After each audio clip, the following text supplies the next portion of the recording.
اعوذ باللہ من الشیطان الرجیم، بسم اللہ الرحمن الرحیم۔ دوستو، میں عامر بخاری اور آپ دیکھ رہے ہیں میرا یوٹیوب چینل۔ آج کی اس ویڈیو میں آپ کے ساتھ کچھ انتہائی بھیانک قسم کے حقائق شیئر کرنے والا ہوں۔ غور ضرور کیجئے گا کیونکہ آپ کی زندگی کے لیے یہ بہت ضروری ہیں، اور اسپیشلی آپ کے دونوں جہانوں کے لیے۔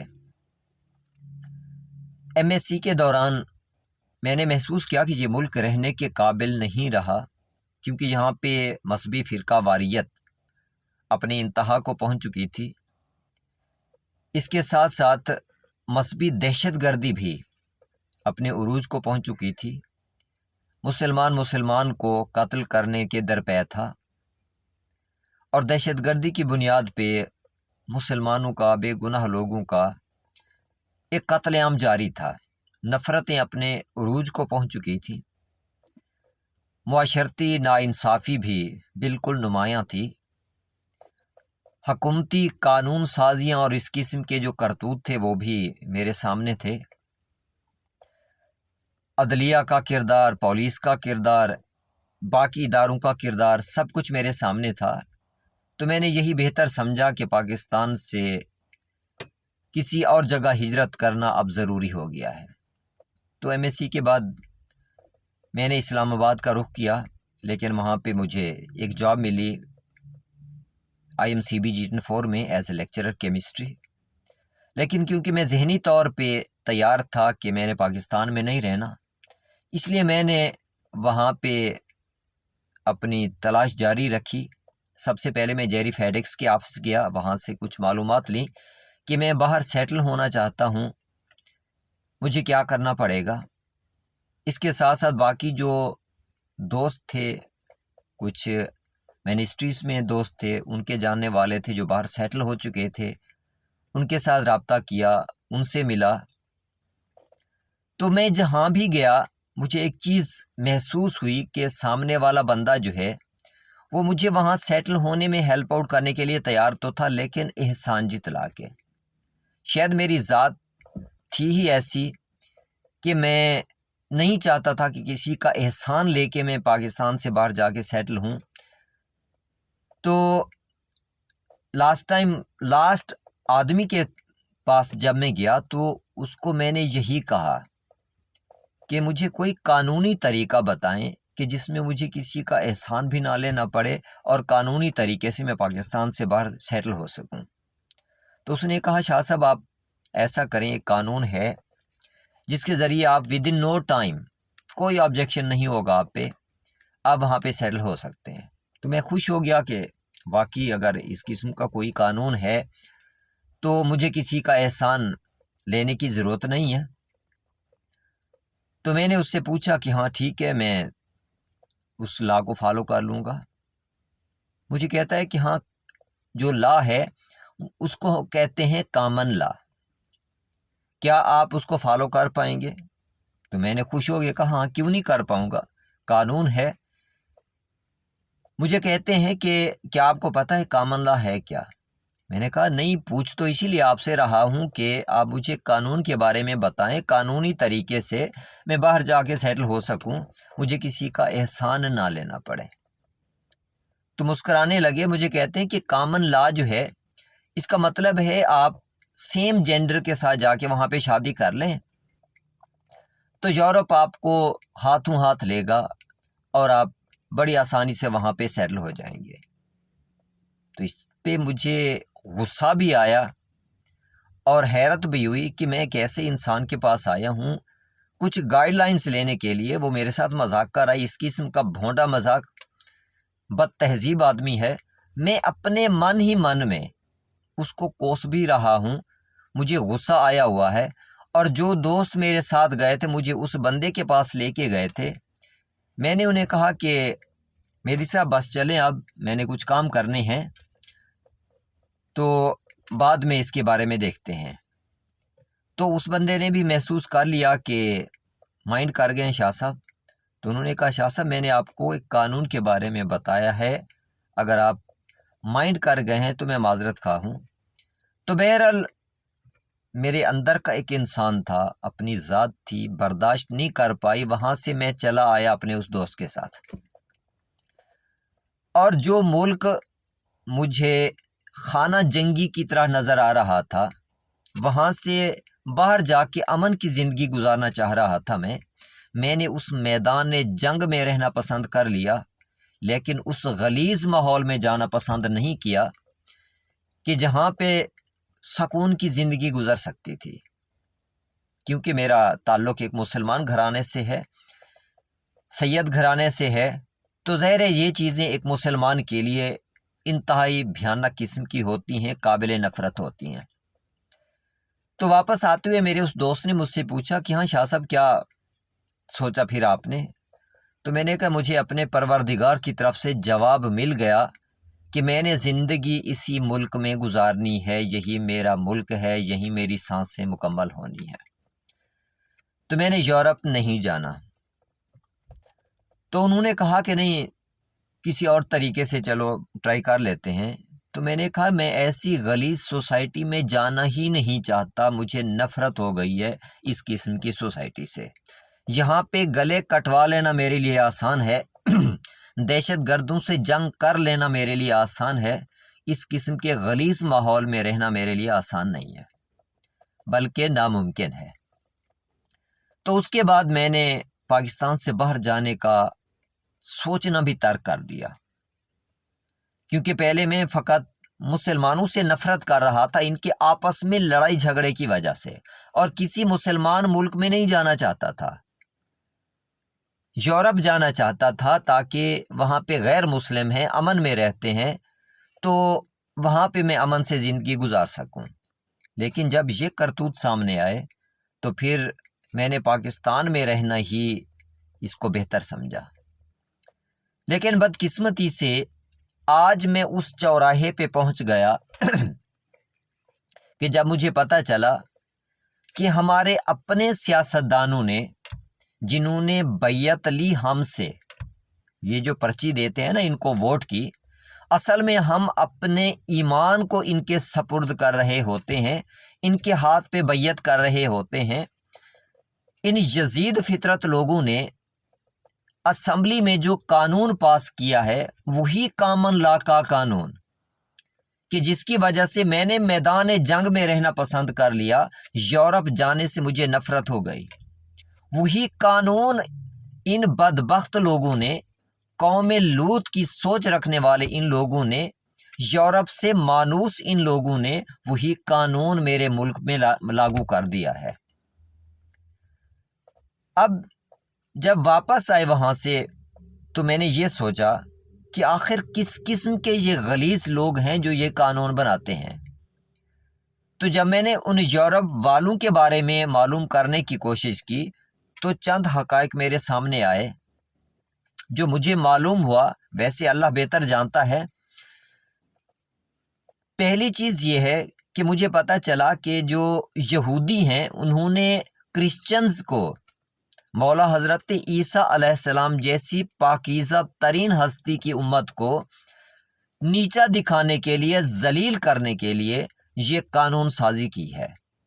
اس قسم کی یہی وجہ ہے کہ کرسچنز کو ذلیل کر دیا گیا ہے پورے یورپ میں۔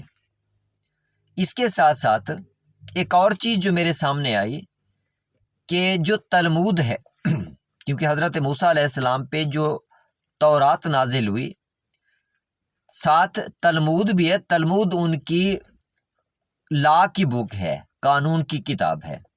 اس کتاب میں کیونکہ تبدیلیاں تو کی گئیں، تو اس کتاب میں لکھا ہوا ہے، اللہ بہتر جانتا ہے، لیکن جو مجھے معلومات ملیں تو کہتے ہیں کہ یہودی ہی فقط انسان ہے، عظیم قوم ہے، اس کے علاوہ باقی جتنے انسان ہیں یہ انسان نما جانور ہیں۔ تو انسانوں کو یعنی یہودیوں کو حق ہے ان جانوروں کو استعمال کرنے کا اپنے مقصد کے لیے، تو اسی وجہ سے ان جانوروں کے لیے، جانور نما انسانوں کے لیے کیا کرتے ہیں، وہ اپنی قانون سازی کرتے ہیں۔ یعنی ان کی سوچ اتنی غلیظ ہے کہ باقی تمام انسانوں کو وہ جانور سمجھتے ہیں، فقط ظاہری طور پہ یہ انسان ہیں، لیکن اصل میں اللہ نے انہیں ہمیں جانور عطا کیا ہے. یہ جانور ہم اپنی مرضی سے استعمال کر سکتے ہیں. تو اس چیز کو جب میں نے دیکھا تو میری روح کانپ گئی کہ اللہ کے دین کو ان لوگوں نے کس طرح سے تبدیل کر دیا ہے. اس کے ساتھ ساتھ ان یہودیوں کے یہ کرتوت، پہلے کرسچنز کو، مولا حضرت عیسیٰ علیہ السلام کی امت کو ذلیل کیا انہوں نے، اب مسلمانوں کے خلاف ان کی یہی کرتوت مسلسل جاری ہیں. پاکستان کی اس اسمبلی میں چند 100 لوگوں کو خرید کر انہوں نے قوم لوط والا یہ قانون یہاں پہ رائج کر دیا. حالانکہ مجھے یہ بھی معلوم ہوا ہے کہ اگر اسرائیل کے ذریعے اس قسم کی کوئی ویڈیو بھی دیکھ لیتا ہے تو اس کے لیے انتہائی سخت سزا ہے. سزا کون سی ہے؟ سزائے موت. اپنے لیے یہ قانون ہے کہ اگر اس قسم کی کوئی ویڈیو بھی دیکھ لیتا ہے تو اس کے لیے سزائے موت ہے. لیکن سب سے بڑی انڈسٹری اس کام کو پروپیگیٹ کرنے کی بھی اسرائیل میں ہی ہے. یہی یہودی اس چیز کو پروپیگیٹ کرتے ہیں ان انسان نما جانوروں میں یہ چیز پھیلانے کے لیے. تو ہمارے یہ انسان نما جانور جو اسمبلی میں بیٹھے ہوئے ہیں، انہوں نے پوری امت مسلمہ کا سودا کیا ہے. اپنے خدا کی توہین کی ہے ان لوگوں نے، اپنے نبی کی توہین کی ہے، اللہ کے قرآن کی توہین کی ہے انہوں نے. اور اس قسم کا قانون پاس کر کے میں تو حیران ہو گیا کہ 5 سال پہلے سے یہ قانون لاگو کیا ان بدبخت لوگوں نے. اور ساتھ ساتھ یہ جو ریاست مدینہ کا دعوے دار مسلسل جلسے کر رہا ہے، اس نے تو ہمارے ٹیکسز کے پیسوں پہ ادارے بنا کے اس چیز کو پروپیگیٹ کرنے کی کوشش کی ہے. جو ریاست مدینہ کے نعرے لگانے والا انسان ہے، جتنی سیاسی پارٹیاں ہیں ساری کی ساری اس میں انوالو ہیں. پیپلز پارٹی نے اس میں اپنا رول پلے کیا ہے، نون لیگ نے، پی ٹی آئی نے، ایون مولانا فضل الرحمان کی جماعت نے، جماعت اسلامی نے. میں حیران ہوں ان لوگوں کی سوچ پہ. یہ کیسے مذہبی رہنما ہیں کہ یہ مذہبی جماعتیں بھی اس قانون کے سامنے چپ. آخر وجہ کیا ہے؟ اس کا مطلب ہے وہی مغربی آقاؤں نے ان کو پیسے دیے اور اس کے بدلے میں یہ قانون سازی کرائی. اب یہ چیز بڑی حیران کن ہے. پوری دنیا میں مختلف جگہوں پہ ہم یہ چیز دیکھتے ہیں کہ یہی کام یہ لوگ کراتے ہیں. جو حکمران ہوتے ہیں ان کو پیسے دے کے یہ سارے کام کرائے جاتے ہیں. میں حیران اس چیز پہ ہوں، یہ کیسے کلمہ گو ہیں، یہ کیسے لا الہ پڑھنے والے لوگ ہیں. خدا کو ان لوگوں نے کیا منہ دکھانا ہے کہ اسی کی توہین کرتے ہوئے ان لوگوں نے انسانیت کی تذلیل کا قانون پاس کیا ہے. اب میں حیران اس چیز پہ ہوں کہ سود خوری کے ذریعے تو یہ لوگ خدا کے خلاف اور اس کے رسول کے خلاف حالت جنگ میں آلریڈی ہیں. اسمبلی میں اس کا مطلب ہے کیا یہ لوگ اسی لیے جاتے ہیں؟ مسلسل IMF سے سود پہ قرضہ لے لے کے خدا سے اعلان جنگ کر رہے ہیں ہر ٹائم، اور اس قوم کے بچوں کو مقروض کر کے رکھ دیا ان لوگوں نے. انصاف کو اگر دیکھا جائے تو ججز بکے ہوئے ہمیں نظر آتے ہیں. دعا زہرا کیس میں دیکھیں، بچیوں کو اغوا کیا جا رہا ہے اور جو عدلیہ کا کردار ہے انتہائی قابل نفرت ہے. جبکہ یہ لوگ حلف لیتے ہیں، چاہے یہ سیاستدان ہیں، حلف لیتے ہیں قرآن کریم پہ ہاتھ رکھ کے کہ ہم اللہ اور اس کے قرآن کے اور اس کے رسول کے حکم کے مطابق ہی تمام قانون سازی کریں گے، ہم تمام فیصلے کریں گے. قرآن پہ ہاتھ رکھ کے اللہ کی قسمیں کھا کے یہ لوگ انصاف نہیں کر پاتے. اللہ کے قانون کے خلاف قانون سازی کر کے خدا کے مقابلے میں پتہ نہیں یہ لوگ آ کیسے جاتے ہیں. تو ہم انہیں تنبیہ کرتے ہیں کہ اس قانون کو فوری طور پہ ختم کیا جائے. اس قابل نفرت قانون کو ہم قطعاً قطعاً قطعاً قبول نہیں کریں گے۔ اور میں آپ کو یہ چیز واضح کر دوں کہ آرٹیکل 227 کے مطابق یہ قانون جو ہے اس ملک کا، یہ قرآن و سنت اللہ تعالیٰ کے حکم کے تابع رہنا ہے۔ اللہ تعالیٰ کے حکم کے، کیونکہ یہ اگینسٹ ہے، یہ قانون بن نہیں سکتا۔ تو تم نے آئین کی خلاف ورزی کی ہے، تم نے آئین توڑا ہے، فوری طور پہ بہتر یہی ہے یہ قانون فوری طور پہ ختم کر دیا جائے۔ ادروائز خدا نے تمہیں جو عذاب دینا ہے، قوم لوط سے بھی بھیانک عذاب دینا ہے، کیونکہ قوم لوط نے خدا کی قسمیں نہیں کھائی تھیں، قرآن پہ ہاتھ رکھ کے اللہ کے قانون کے مطابق زندگی گزارنے کا وعدہ نہیں کیا تھا۔ تم نے قرآن پہ ہاتھ رکھ کے حلف کھائے ہیں۔ تم جانتے ہو خدا کا قانون اس کے اگینسٹ ہے، خدا کا قانون بالکل مختلف ہے۔ تم اپنے خدا کے خلاف میدان جنگ میں اترے ہوئے ہو، اور جو خدا کے خلاف میدان جنگ میں اترتا ہے وہ ہمیشہ ذلیل و رسوا ہوتا ہے، اس کی نسلیں ختم ہو جاتی ہیں۔ اگر تم بہت مانوسی ہو یورپ سے، کامن لا سے، تو جاؤ یورپ میں جا کے اپنے بچوں کو بھی لے جاؤ اور دفع ہو جاؤ، وہاں پہ جا کے تم یہ کامن لا انجوائے کرو۔ نہ ہمارے خدا کی توہین کرو تم لوگ، نہ ہمارے نبی کی توہین کرو، نہ قرآن کی توہین کرو، نہ ہماری معاشرتی اقدار کو تباہ کرو تم لوگ۔ ہم نے تمہیں اس وجہ سے ووٹ نہیں دیا تھا کہ تم اسمبلی میں بیٹھ کے اس قسم کی قانون سازی کرتے رہو۔ تمہیں بار بار تمہیں یہی کہتا ہوں فوری طور پہ اس کو ختم کرو۔ اور میں اپنی آرمی سے بھی، جو جہاد ہو رہا ہے، ہمارے مجاہدین ہیں، ہمارے آرم فورسز کے نوجوان یقیناً جہاد کر رہے ہیں، تو خدا کے مقابلے میں یہ لوگ آئے ہوئے ہیں، ان سے ہماری جان چھڑائیں۔ اپنی ایجنسی سے ریکویسٹ کرتا ہوں ان بدبخت لوگوں سے ہماری جان چھڑوائیں، ادروائز یہ ملک بھی تباہ ہوگا، ان کے ساتھ ساتھ ہماری آرمی بھی تباہ ہوگی، کیونکہ جب اللہ تعالیٰ عذاب بھیجتے ہیں تو اس قسم کے برے کام کو نہ روکنے والوں پہ بھی عذاب آتا ہے۔ تو ہم ان لوگوں کا آلریڈی اتنا بوجھ برداشت نہیں کر پا رہے، ہمارے بچے بھوک سے مر رہے ہیں، یہ سیاست دانوں کی کس لیے ہم بوجھ اٹھائیں؟ آلریڈی بیوروکریسی بیٹھی ہے، لوگ چلا رہے ہیں اس ملک کو، ان سیاست دانوں کی ہمیں اب ضرورت نہیں ہے۔ یہ قابل نفرت لوگ ہیں، یزید کی طرح کی بیعت ان لوگوں نے ہم سے لی ہے اور جا کے خدا کے مقابلے میں کھڑے ہو گئے ہیں۔ ہم نے بھی اپنے خدا کو جواب دینا ہے، ہم تو شرمندہ ہیں اپنے خدا سے کہ ہم نے کیسے لوگوں کو الیکٹ کیا ہے، ہم نے کیسے لوگوں کو ووٹ دیا ہے، ہم نے کیسے غلیظ لوگوں کے ہاتھوں پہ بیعت کی ہے۔ ووٹ دینا بیعت ہی ہے۔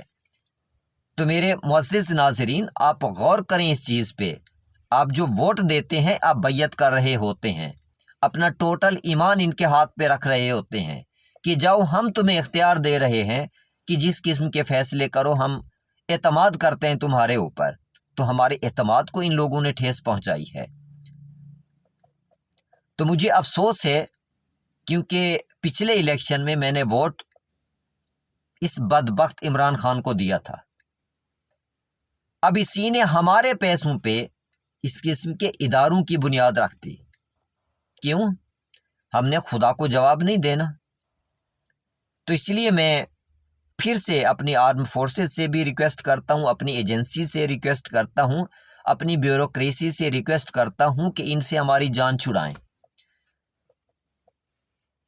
تو باقی میرے معزز ناظرین جتنے بھی ہیں، آپ اس چیز پہ غور کریں اور اس چیز کی مخالفت کریں، اس قانون کو ختم کرائیں۔ اگر ایسا نہ ہوا تو یقینی طور پہ خدا نے جو عذاب دینا ہے، خاموش رہنے والوں پہ عذاب آئے گا۔ اور غور کیجئے گا، قوم لوط پہ جو عذاب آیا ہے، ایگزیکٹ اس قوم پہ بھی عذاب آئے گا۔ دعا گو ہوں، اللہ تعالیٰ کی امان میں رہیں۔ اللہ حافظ۔